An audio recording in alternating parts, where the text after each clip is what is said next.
Caitlin Clark's player ranking for WNBA All-Star is much ado about nothing. As usual opinion, USA Today and Yahoo may earn commission from links in this article. Pricing and availability subject to change. There are plenty of reasons Caitlin Clark was ranked so low by her fellow WNBA players, and jealousy isn't one of them. The injuries that have limited her to 9 games, her turnovers, her shooting slump, her continued struggles defensively. Even players recognizing Clark was almost certain to win the fan vote and would need the boost that their teammates might. All of these were far more likely to have been factors in players ranking Clark as the 9th best guard than a league's worth of green-eyed monsters. But there's a good number of Clark fans who are, how to put it nicely, irrational, incapable of seeing her and her game through an objective lens. Sure enough, within hours of the WNBA releasing the All-Star starters, the howling was in full throat, led by men's college basketball analyst Dick Vitale, who claimed that pure jealousy was to blame for Clark's low ranking. Someday they will realize what she has done for all of the players in the WNBA. Vitale huffed. Charted planes, increase in salaries, sold-out crowds, improved TV ratings. More. Caitlin Clark injury update. Fever star out for WNBA Commissioner's Cup final. This conspiracy theory about fellow BYU players resenting Clark is tired and does a disservice to both her and the rest of the league. There is no question Clark is a transcendent athlete, and her arrival has supercharged what was already exploding interest in women's sports. But the W did not begin the day Clark was drafted or played her first game, and to insist the league and its players show her deference or gratitude is absurd.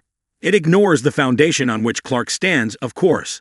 But it also treats the W as if it's some carnival act or reality TV show rather than a real sport, as if it would fall apart without Clark propping it up.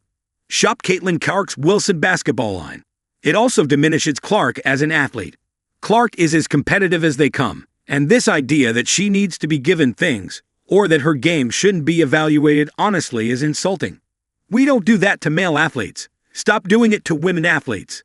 No one understands this better than the other players in the W, who have fought their entire careers to be taken seriously as athletes and earn the respect they deserve.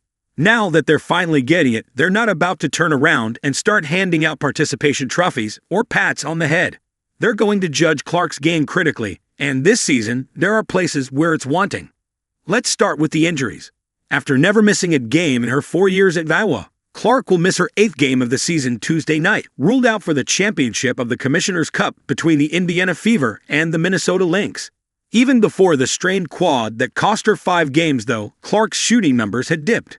She was 31% from three-point range in her first 4 games of the season and had her first game without a 3 since her sophomore year at Iowa. She's had 2 more 0-fers since then, and was just 1 of 23 from three-point range in her last 3 games before she was sidelined by her current groin injury. Overall, Clark is shooting 39% from the floor. She also leads the league with 5.9 turnovers per game, 2.5 more per game than anyone else. It's not a secret to anyone in the league that she can't go left, and her defense is, if not a liability, a weakness. And while Clark bulked up during the offseason, she still can't match the physicality of an Alicia Gray or a Skylar Diggins. That's not to say Clark is not deserving of being an all-star. Her passing alone is worth paying money to watch. She is second to Alyssa Thomas, with 8.9 assists per game, and her connection with Aliyah Boston is a joy to watch. Even if her three-point accuracy is down, she's still making 2.6 per game, and almost every one of them is a banger. But the bottom line is, all of this is irrelevant. Clark got the most votes from fans, which makes her a captain along with Minnesota's Napheesa Collier. It's also an all-star game, not the WNBA Finals. But no one wants to hear that. Creating Clark drama is a new favorite pastime for pundits and some fans. This is just the latest example.